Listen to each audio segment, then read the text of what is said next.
우리가 계속해서 주님을 닮게 하소서라고 하는 주제를 가지고 하나님의 말씀 나누고 있는데, 오늘은 네 번째 시간입니다. 주님의 기도를 닮게 하소서라는 제목으로 하나님의 말씀 선포합니다.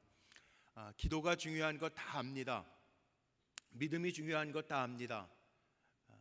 우리가 다 알죠. 믿음으로 주 예수를 믿으라, 그리하면 온 집이 구원을 얻으리라, 다 압니다. 사도 바울도 그렇게 얘기하죠. 하나님의 뜻을 분명하게 선포하면서 데살로니가전서 5장 16절 이하의 말씀에 보면 아주 분명하게 하나님의 뜻을 선포하는 것이 있는데, 우리 한번 같이 읽어볼까요? 힘있게 읽어봅니다. 하나님의 뜻입니다. 시작. 항상 기뻐하라, 쉬지 말고 기도하라, 범사에 감사하라, 이것이 그리스도 예수 안에서 너희를 향하신 하나님의 뜻이니라. 아멘. 하나님의 뜻이 뭐라고 그랬어요? 항상 기뻐하라, 쉬지 말고 기도하라, 범사에 감사하라. 다 알죠? 근데 기억나십니까? 우리 예전에 학교 다닐 때 선생님들이요, 야단치시다가 너 뭐 왜 이렇게 잘못했어? 그러면은 아유 몰랐어요. 그러면은 모르는 사람도 몰랐어도 다음부터는 그러지 말라고 그러면서 야단 맞아요. 근데 아는데 잘못하면요, 선생님들이 그렇게 말씀하셨죠. 아는데도 안 하는 건 더 나쁜 사람이야. 그런 말씀하셨던 기억이 나요. 자, 하나님의 뜻이 분명합니다. 항상 기뻐하고 쉬지 말고 기도하고 범사에 감사한 거죠. 그런데 쉬지 말고 기도하라고 그랬는데, 우리가 아는데, 예수 믿으면 구원받는다고 했는데, 우리가 아는데, 하나님의 말씀에 순종하라고 그랬는데, 그럼 복 주신다고 했는데, 그것도 아는데, 우리가 아는데 못하는 것들이 있어요. 기도는요, 그리스도인에게 꼭 필요한 거예요. 기도는요, 하나님의 능력을 받는 통로예요. 그래서 먼저 기도의 정의를, 일반적으로 우리가 알고 있는 기도의 정리를 다시 한번 좀 해보려고 합니다. 가장 첫 번째는요, 우리가 기도하면은 제일 많이 이야기하는 게, 기도는 영의 호흡이다, 영혼의 호흡이다 라는 말을 참 많이 사용합니다. 기도의 정의 가운데 제일 많이 쓰는 게 기도는 영적인 호흡이다, 영혼의 호흡이다 라는 말을 많이 합니다. 왜 그러냐 하면, 우리가 지금 이 자리에서 예배하는 순간에도요, 조용하기는 하지만 우리 성도님들이 이 시간에도 멈추지 않고 있는 것이 있어요. 숨쉬게 하고 있잖아요. 지금 우리가 호흡을 하고 있어요. 조용한 것 같죠? 그런데도 우리는 지금 이 순간에도 여기 앉아 계신 분들, 움직이시는 분들은 다 호흡하고 있어요. 내가 살아있다라고 하는 증거입니다. 내가 의식하든 의식하지 아니하든 무의식적으로 숨을 쉬고 있습니다. 숨을 쉬어야 살고 있기 때문에 그렇습니다. 이렇게 숨을 쉬고 있듯이 쉬지 말고 기도하라는 거예요. 쉬지 말고 기도하라고 하는 의미는 늘 주님 주님 부르짖고 살라고 하는 얘기가 아니라, 내 삶 속에 하나님이 주인 되시고 하나님이 나를 살게 하시고 있다라고 하는 것을 고백하면서 살라는 이야기. 물론 우리가 시간을 정해놓고 기도합니다. 우리 불꽃교회에도 금요 철야 기도의 시간이 있습니다. 새벽 기도의 시간이 있습니다. 수험생 기도도 있습니다. 이번 토요일 같이 이렇게 함께 올라가서 기도에 집중하는 시간들도 있습니다. 그런데 기도는 어떻게 하는 거냐? 성령의 인도하심을 따라 무시로 늘 우리가 살아 숨쉬듯이 하나님과 교제하라는 거예요. 호흡을 하는 것은 우리가 숨을 이렇게 푹 내쉴 때 우리가 산소를 들이마시고 내 몸에서 필요한 산소를 공급받고 또 이산화탄소를 이렇게 내뿜는 것, 우리가 호흡이라고 이야기하죠. 기도가 왜 필요한가? 순간순간 우리가 죄된 것, 잘못된 것 주님 앞에 자백하면서 고백하면서 버리고, 산소를 들이마셔서 내 몸에 산소를 공급받고 내가 활력을 얻는 것처럼 내가 주님의 능력으로 내 삶을 충만하게 채우는 것, 이게 기도라는 거예요. 예수님이 기도하시면서 오늘 43절 말씀에 보면, 천사가 하늘로부터 예수께 나타나 힘을 더하더라, 이런 표현이 있습니다. 우리가 쉼 없이 기도하면서 살 때 보이지 아니하지만 우리의 기도를 통하여 살아계신 하나님, 영이신 하나님은 우리의 삶 속에 간섭하시고 때로는 천군 천사를 보내셔서 우리에게 보호하시고 힘을 더하여 주시는 좋으신 하나님이시기 때문에 그렇습니다. 두 번째는 우리가 흔히 이렇게 얘기합니다. 기도는 뭔가라고 이야기할 때 기도는 하나님과의 대화다 이렇게 표현합니다. 그렇죠? 기도는 하나님과 대화, 영이신 하나님과 대화하는 게 기도입니다. 대화라고 하는 것은 일방적으로 하는 것이 아닙니다. 말하기도 하고 듣기도 하는 것을 우리는 대화라고 이야기합니다. 주고받는 관계. 그래서 기도는 하나님과의 대화다, 하나님과의 교제라고 하는 말을 많이 써요.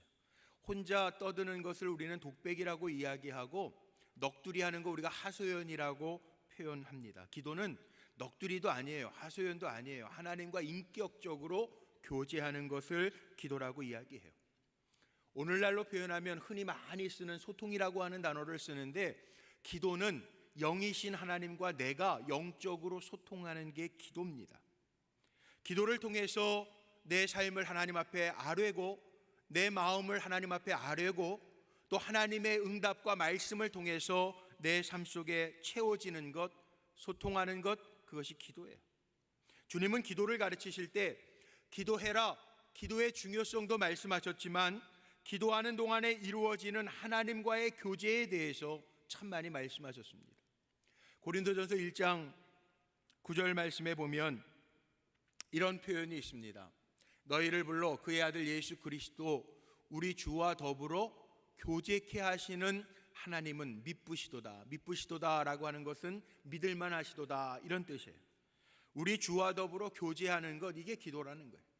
우리가 오늘도 하나님 앞에 예배합니다. 하나님 앞에 산 제물이 되어서 주여 나를 받아주옵소서 예배합니다. 기도는요, 위로부터 주시는 하나님의 말씀을 받고 내 삶을 하나님 앞에 올려드리면서 영이신 하나님과 이렇게 교통하는 것, 소통하는 것, 교제하는 것, 그걸 기도라고 이야기해요.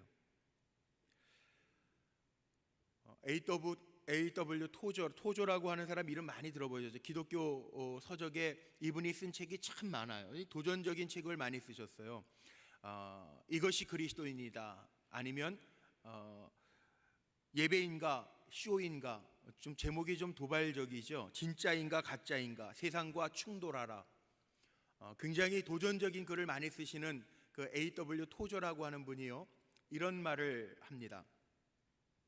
열심을 가지고 우리가 신앙생활하는데, 열심을 가지고 신앙생활하는 그리스도인들이 쉽게 빠질 수 있는 실수가 있는데, 과오가 있는데 뭐냐 하면 하나님의 일에 너무 열심인 나머지 하나님과 교제하지 아니하고 달려가는 경우가 많다는 거예요. 더 쉽게 얘기하면 우리 찬양대 이렇게 열심히 일찍 오셔서 성가 준비하시고 예배를 돕기 위하여 귀한 찬양으로 영광 돌려주셨는데, 이런 열심 가지고 하면서 기도하지 아니하면서 하는 거는 위험하다는 거예요.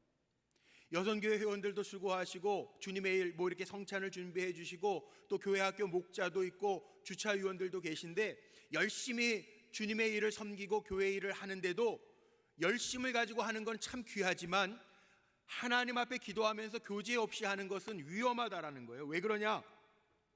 이런 거죠. 달리기를 할 때 계주라는 게 있습니다. 100m 달리기를 할 때 계주라고 하는 게 있는데, 이건 한 팀이 있어요. 한 팀이라고 하는 것을 증명하기 위해서 바톤을 이어져 가면서 계주를 달립니다. 근데 아무리 1등으로 들어와도 바톤을 잘 이어서 받아서 오지 않으면 순위로 인정받을 수 없는 것처럼, 우리가 아무리 주를 위해서 뜁니다, 그럼 바쁘게 뛰는 것 같은데 주님의 뜻을 모르고 주님과 교제하지 아니하고 내 열심만 가지고 뛰다 보면 시간이 지나면 점차적으로 의욕도 잃어버리게 되고 시험에 빠질 가능성이 많다는 거예요. 이 토조라고 하는 사람이 그 다음에 이야기하기를 뭐라고 이야기하냐면, 하나님의 교제가 없이 우리가 달려갈 때 우리 안에 뭐가 상실되기 쉬우냐 하면 평안과 안식과 주님이 주시는 기쁨을 잃어버릴 수 있다는 거예요. 열심히 교회에서 봉사하시는 분들도요, 우리가 조금 조심해야 될 게 있는데 내 열심만 가지고 하다 보면 지치기 쉬워요. 기도를 통해서 하나님과 잘 교제하면서 하나님의 주시는 안식, 하나님의 주시는 평안, 그리고 하나님의 인도하시는 길을 따라갈 때 그 헌신과 봉사에 하나님의 주시는 감사와 기쁨이 채워진다는 거죠. 그래서 기도가 중요한 거예요. 우리 성도님들 오늘 예배 드리면서도 꼭 기억하세요. 저는 우리 성도님들이 일하다가 지쳐버리는 그런 헌신자가 아니라 일하면서 하나님이 위로부터 공급하시는 힘을 더 받아서 감사함과 기쁨으로 잘 감당하는 종들이 되시기를 주님의 이름으로 축복합니다. 예수님 마찬가지 아니에요? 예수님이 3년 동안 공생의 삶을 사시면서 어떻게 그렇게 놀라운 하나님의 주신 사명을, 구원의 사역을 성취하실 수 있었을까? 저는 그 비결이 바로 주님의 능력 있는 기도에 있다고 생각을 합니다. 기도하지 아니하면 우리는 지쳐요. 오늘 본문 가운데 주목해 봐야 될 본문이 하나 있는데 45절을 한번 주목해 보십시오. 여기 이런 말씀이 있습니다. 예수님이 제자들에게 명령하신 거는 거의 빨간 글씨로, 예수님의 말씀은, 요즘 나오는 성경은 다 예수님의 말씀은 빨간색으로 기록되어져 있죠. 주목하라는 거죠. 그런데 여기 45절 말씀해 보니까 기도 후에, 예수님께서 기도 후에 일어나서 제자들에게 가서 보시니까 제자들은요 슬픔으로 인하여 잠들었대요. 기도하라고 명령하셨는데 슬픔으로 인하여 잠들어 있다는 거예요. 가끔 가다가 성도님들 중에 이런 성도님들 만날 때 있어요. 너무 힘들고 어려워서 슬픔으로 인하여 목사님 기도도 안 됩니다, 그러는 분들을 만날 때가 있어요. 제 목사니까 제가 별의별 생각을 다 하는데, 예수님은 살아가시면서 사역하시면서 스트레스가 있었을까요, 없었을까요? 어떻게 생각하세요? 제가 요즘에 대신방 하느라고 신방을 가면요, 성도님들이 꼭 이렇게 저에게 질문하시는데 난해한 질문을 하시는 분들이 있어요. 목사님, 제가 대신방 한다고 요즘에 지금 신방 많이 하거든요. 근데 성도님들이 뭘 물어보시냐면, 목사님은 사모님하고 싸우세요, 안 싸우세요? 이거 물어보더라고요. 그게 궁금한가 봐요. 그럼 제가 솔직하게 대답하기도 참 가끔가다 싸우기는 싸우는데 뭐 이렇게 막 소리 지르고 뭐 이러고 싸우진 않아요. 그냥 의견이 좀 다르면 난 이렇게 생각하는데 왜 그러냐, 그러고 싸우기는 하지. 근데 예수님은요 스트레스가 있었을까요, 없었을까요? 목사가 이제 별 생각 다 하는 거예요. 저도 스트레스가 있었을 것 같아요, 없었을 것 같아요?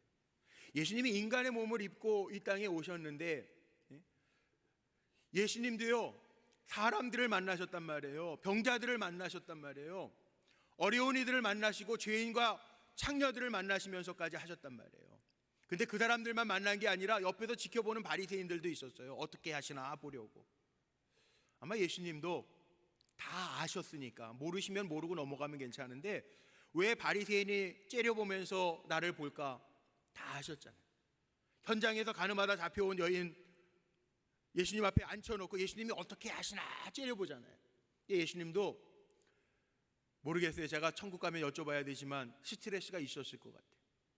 그런데 예수님도 우시기도 하시고 감정이 있었으니까 스트레스가 분명히 있었을 텐데, 예수님은 그 스트레스를 어떻게 푸셨을까? 성경에 보니까 답이 있더라고요.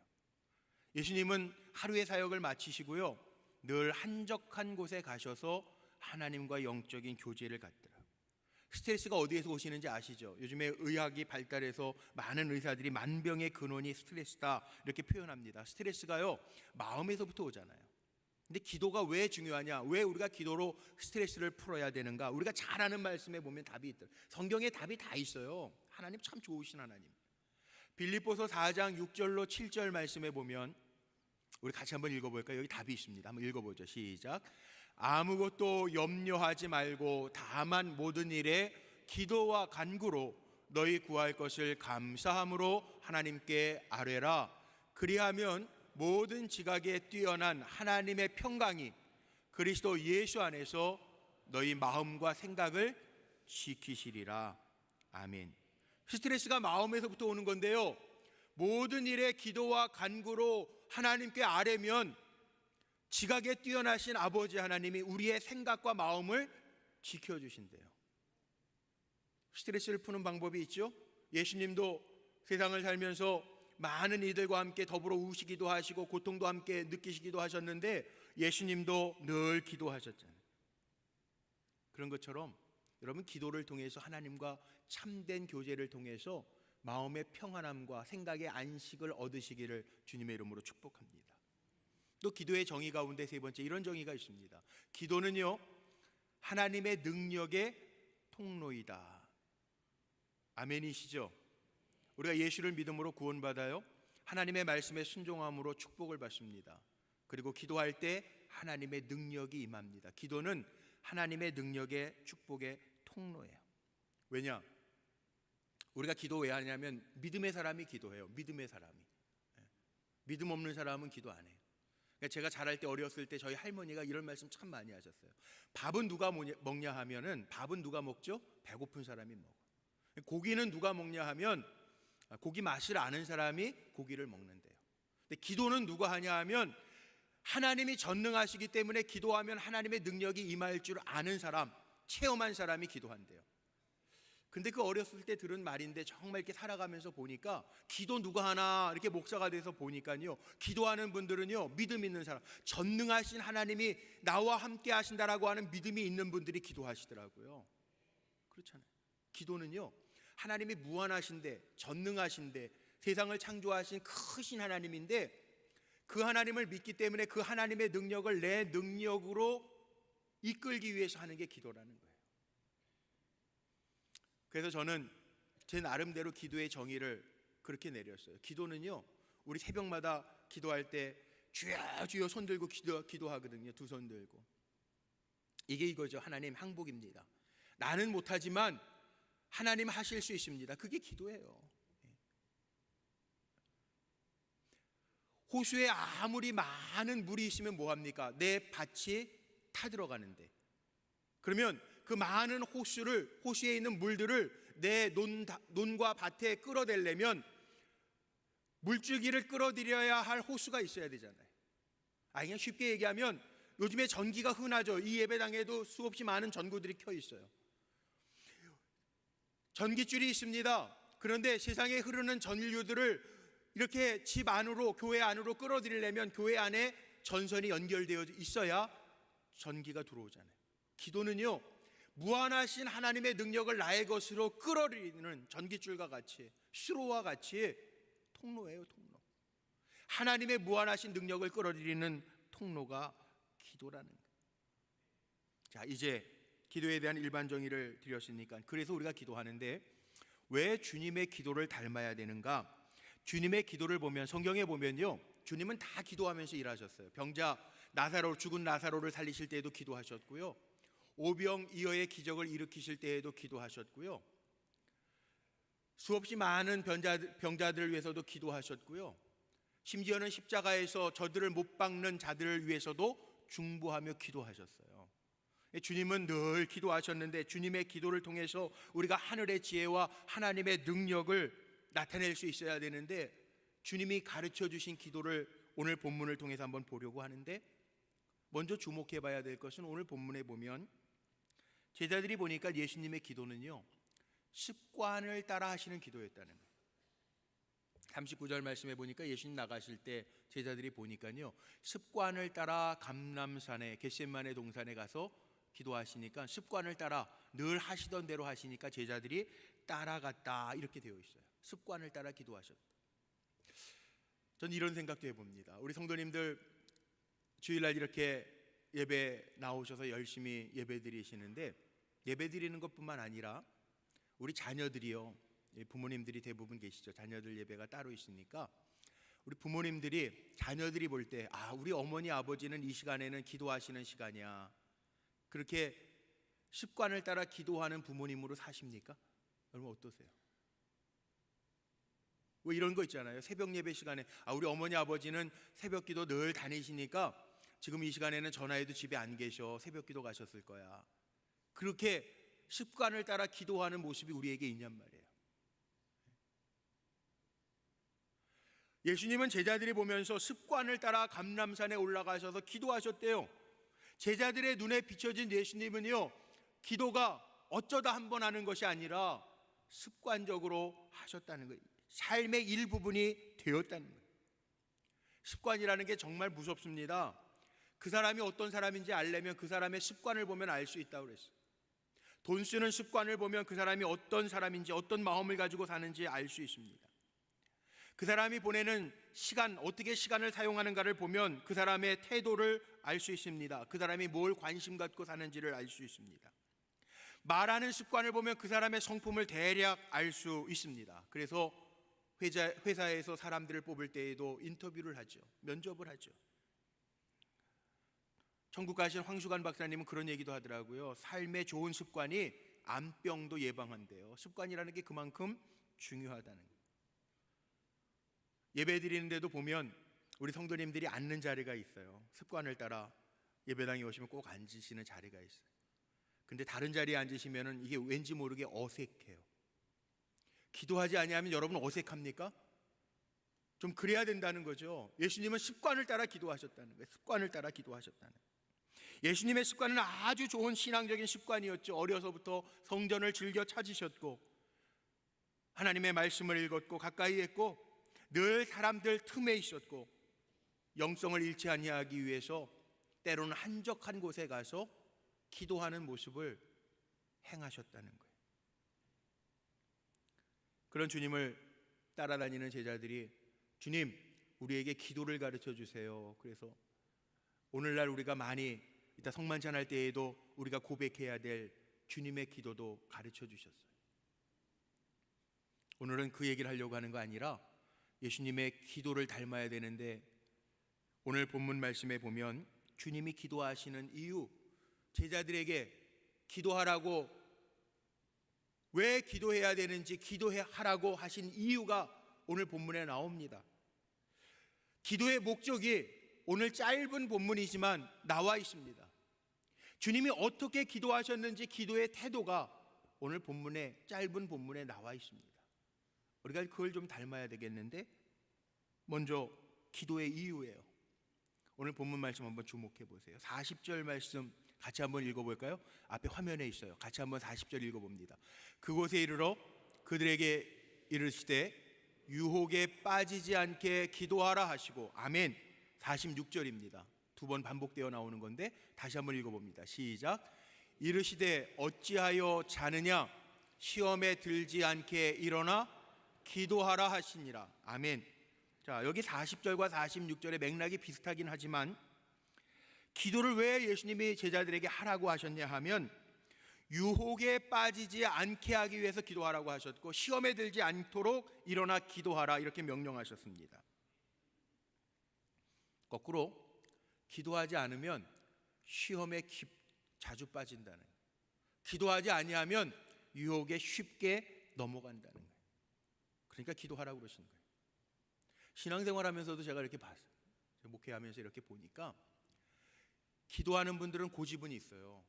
그런데 기도하는 분들은 쉽게 넘어지지 않아요. 무서운 사람은 기도하는 사람이 정말 무섭더라고요. 예수님이 왜 기도하라고 그러셨냐면 기도의 이유를 분명하게 말씀하시는데 주님은 아신 거예요. 우리 인간의 마음이 어떤지 다 아시는 거예요. 예수님이 이미. 그래서 유혹에 빠지지 않도록 기도하고 시험에 들지 아니하도록 깨어 기도하라고 우리에게 말씀하고 계세요.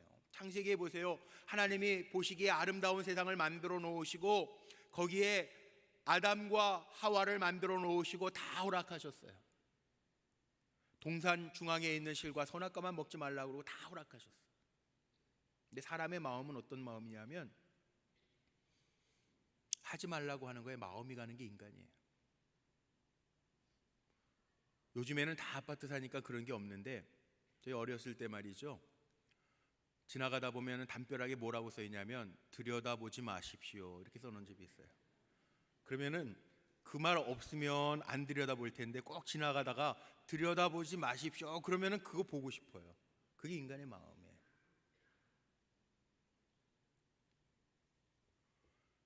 아담과 하와가 동산의 실과를 보니까 하나님이 먹지 말라고 하는 실과를 보니까 이게 보암직도 하고 먹음직도스러웠다고 나왔죠. 사단은 그 아담과 하와를 유혹하면서 뭐라고 그럽니까? 이거를 먹는 날에는 너희가 하나님과 같이 된다. 기도하지 않으면요 우리가 하나님처럼 돼서 우리가 판단해요. 이 정도는 괜찮아. 요즘 사람들 다 그렇고 그런데 이 정도가 큰 문제가 되겠어. 자기가 하나님이 돼서 먼저 판단하고 행할 때가 있어요. 근데 기도하는 사람은요 알아요. 철저하게 하나님 이거 할까요 말까요 한번 물어보세요. 성령의 사람은요 하나님이 철저하게 성령으로 감동하세요. 그런데 기도하지 않으니까 우리가 먼저 하나님보다 앞서가는 거예요. 하나님 자리에 내 마음을 올려놓고 내가 원하는 대로 행할 때가 참 많아요. 주님은 인간의 마음을 너무 잘 아셔서 기도해라. 기도하지 아니하면 유혹에 쉽게 넘어가니까 기도해라. 기도하지 아니하면 시험에 걸려 넘어지니까 깨어 기도해라. 주님이 말씀하신 거예요. 우리 성도님들, 작은 일이라도 하나님 앞에 한번 물어보세요. 하나님 말씀해 주십니다. 힘들 때도요, 하나님 앞에 기도해 보세요. 하나님 이길 힘도 주십니다. 하나님 앞에 기도해 보세요. 피할 길도 하나님이 내주십니다. 두려울 때도 기도해 보세요. 기도할 때 하나님 우리에게 담대함을 허락하십니다. 기도해도요, 문제가 있을 때가 있어요. 근데 아주 엎드러지지 아니함은 기도하는 자에게는 하나님의 손으로 일으켜 주시는 은혜가 있더라고요. 우리 성도님들 기도해야 되는 거 다 아시죠? 그러나 우리는 그럼에도 불구하고 기도하지 않고 살았잖아요. 기도의 습관이 없었잖아요. 운전하고 출근하시면서도 기도하실 수 있다고요. 내 마음에 하나님을 의지하는 마음이 늘 있다면 그게 쉬지 아니하고 하는 기도예요.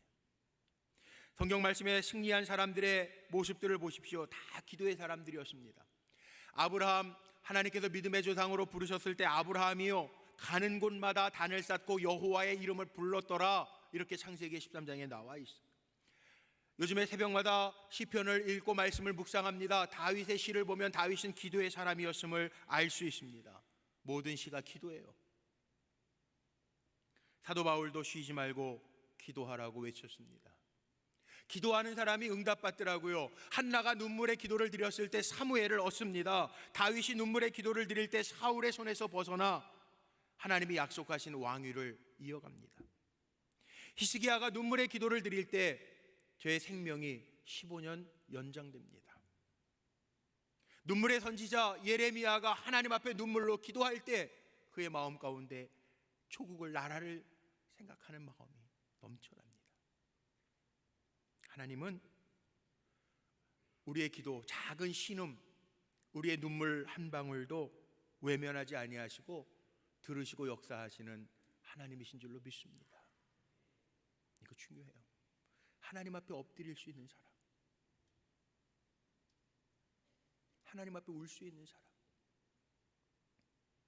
저는 우리 불꽃교회 성도님들이 우리의 기도를 하나님 외면치 않으신다고 그랬는데, 우리의 작은 신음도 외면치 않으신다고 그랬는데, 우리의 기도까지 들으시는 그 하나님 의지하며 간구할 때, 하나님을 알고 믿고 하나님의 역사하심을 기대하며 기도할 수 있는 삶을 살아갈 때, 제가 날마다 기도하는 기도의 제목처럼 하나님의 하나님 되심을 우리 성도들에게 보여주실 줄로 믿습니다. 신앙의 사람은 그래서 기도하는 사람이죠. 제가 목회하는 가운데 이민교회를 섬길 때요, 유대인들 사는 마을에서 살았어요. 유대인들 사는 모습을 보면서 하나님이 왜 이런 곳에 살게 하셨는가 참 감사했던 적이 있어요. 왜냐하면 물론 유대인들은 예수님은 안 믿어요. 그들은 신약 성경을 인정을 안 해요.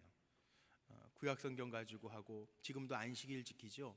그래서 금요일 저녁 해질 무렵이 되면 검은 옷을 입고 정장을 하고 다 회당으로 갑니다. 근데 유대인들이 가지고 있는 사상이 있어요. 우리 유일신 사상이라고 그러죠. 유대인들이 가지고 있는 유일신 하나님 사상, 유일신 사상인데, 그들은 아직 메시아가 오지 않았다라고 하는 게 그게 문제이긴 하지만, 그들의 신앙을 보면서 제가 정말 충격받은 게 하나 있어요. 유일신 사상, 그들의 표가 그겁니다. 하나님은 우리 없이 살 수 있지만 우리는 하나님 없이 살 수 없다. 이게 유대인들의 표예요. 유일신 사상이에요. 하나님 없이는 아무것도 못합니다. 그 믿음으로 살아가는 것. 예수님의 기도를 본받아야 할 이유도 여기에 있습니다. 예수님이 공생애를 시작하시면서 40일 광야 기도를 마치시고 광야로 나가서 사단에 이끌려서 시험을 받는데, 기도하신 후에 예수님은 그 사단의 시험을 다 물리치십니다. 인간의 몸을 입고 오셨지만 인간에게 줄 수 있는 최고의 능력과 영광을 얻게 하려고 사단이 유혹할 때에도 예수님은 시험을 물리치셨다. 그 시험이 우리에게도 늘 있잖아요. 세상의 사단들은 우리를 유혹하고 야 이거 영광 줄게, 이거 영광 줄게, 내려놔봐 그러잖아요. 그때 기도하지 아니하면 다 넘어갈 수밖에 없다는. 그러나 기도하는 사람은, 하나님 앞에 항복하고 사는 사람은 기도하면서 이길 수 있다는 거죠. 두 번째, 왜 주님이 기도하라 하셨는가? 기도의 이유는 시험 들지 않기 위해서, 유혹당하지 않게 하기 위해서 기도하라 하셨고, 기도의 목적이 있습니다. 기도의 목적은 내 뜻을 관철하는 것이 아니라 하나님의 뜻을 이루기 위한 것이 기도의 목적이라는. 신앙생활하면서 어려운 게 뭐냐면 하나님의 뜻을 잘 분별하고 아는 것이 참 어렵습니다. 그런데 하나님의 말씀을 읽어가면서 우리가 분별할 수 있는 영을 허락받고 또 말씀 속에 약속한 하나님의 뜻을 분별하기는 하죠. 그런데 더 어려운 게 뭐냐 하면 하나님의 뜻을 알아도 그 뜻에 순종하면서 네 하면서 순종하기까지가 참 어려워요. 그런데 꼭 우리가 기억해야 할 것이 있습니다. 하나님의 뜻을 분별해 알아내고 하나님의 뜻에 순종할 때 하나님은 가장 좋은 것으로 우리에게 주시는 하나님이심을 깨달으시기를 바랍니다. 이게 은혜고 축복입니다. 하나님 앞에 하고 싶은 기도 다 하세요. 괜찮아요.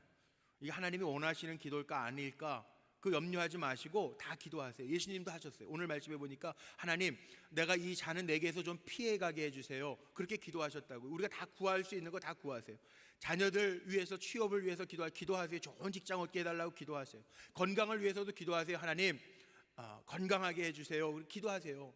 그런데 기도하면서 꼭 마지막에 우리 예수님처럼 기도해야 될 것이 있는데, 우리의 기도의 목적이 뭐냐 하면 내 뜻을 이루기 위하여 하나님을 부리는 것이 아니라 우리의 기도의 목적은요, 하나님의 뜻대로 되어지는 게 기도의 목적이에요.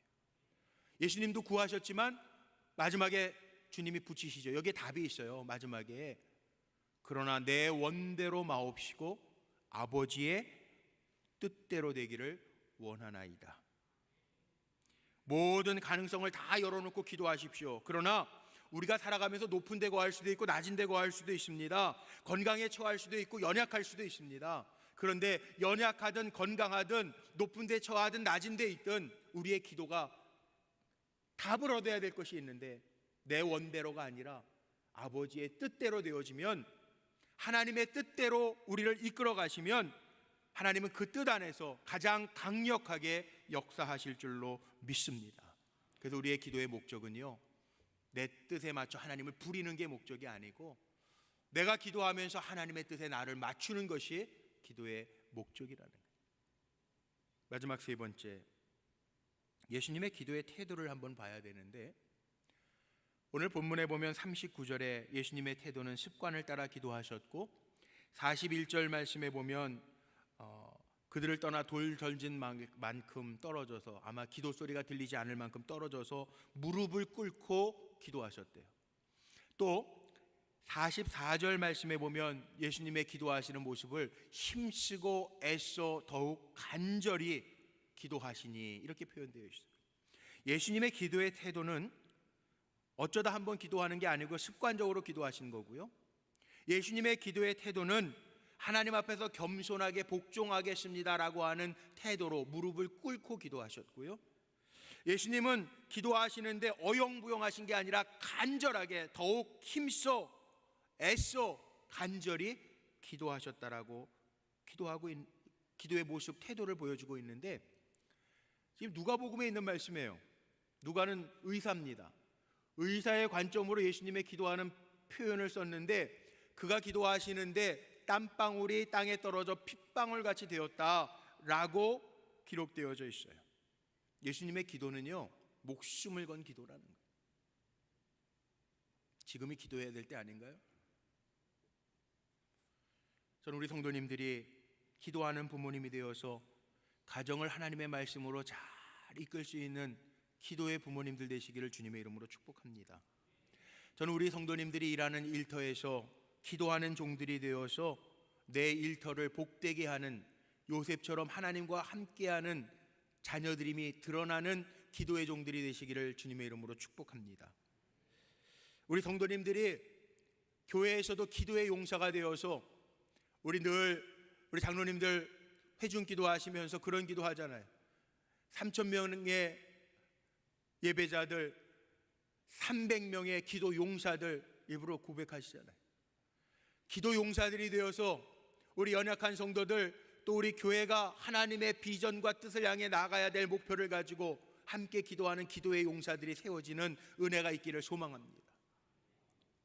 뿐만 아니라 나라가 얼마나 어렵고 힘듭니까?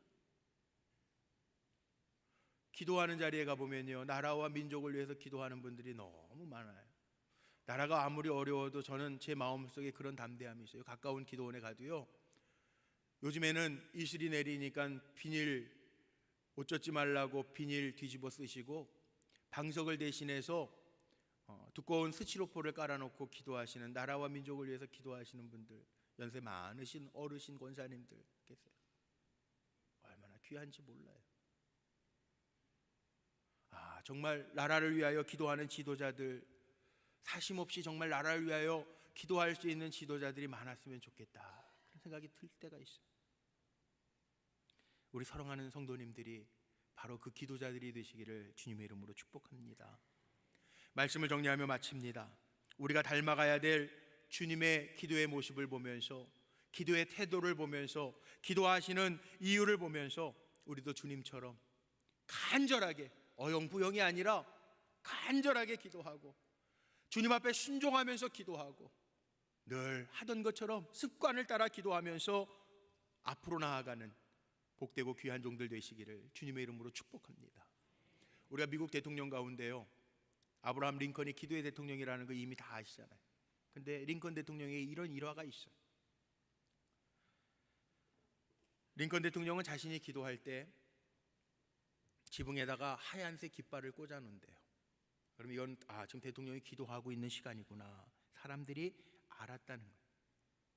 그래서 어느 누구도 하얀 깃발이 꽂혀져 있는 순간에는 방해하지 않았대요. 이건 달리 얘기하면 하나님의 사람들에게는 기도하는 일보다 더 중요한 일이 없다는 얘기죠. 우리 그렇게 기도하는 성도가 됩시다. 습관은 하루아침에 되어지는 거 아니에요.